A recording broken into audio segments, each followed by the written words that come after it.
கர்த்தருடைய பரிசுத்த நாமம் மகிமைப்படுவதாக. இன்றைய தின தீபம் தியானத்தில் சங்கீதம் 119:1. கர்த்தருடைய வேதத்தின்படி நடக்கிற உத்தம மார்க்கத்தார் பாக்கியவான்கள். ஆங்கிலத்தில் NIV மொழிபெயர்ப்பு Psalm 119:1.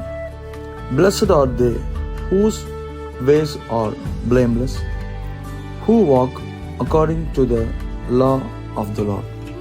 இதை கேட்கிற என் அன்பு தேவனுடைய பிள்ளைகளே, ஒருவர் தன் மன விருப்பத்தின்படியோ மனிதர்கள் விரும்புகிறபடியோ உலக வழக்கத்தின்படியோ அல்லது அந்தகார அதிகார பிரபுவாகிய பிசாசின் விருப்பப்படியோ கூட நடக்கலாம். ஆனால் தேவனுடைய பிள்ளைகளாக இருக்கிற நாம் கர்த்தருடைய வேத வசனத்தின் அடிப்படையில் நம்ம வாழும் பொழுதுதான் நாம் உத்தம மார்க்கத்தாராகவும் ஆசீர்வதிக்கப்பட்டவங்களாக இருப்போம். ஆகவே இந்த நாளில் அதன்படி நடக்க நம்ம ஒப்புக் கொடுப்போம். ஆமென்.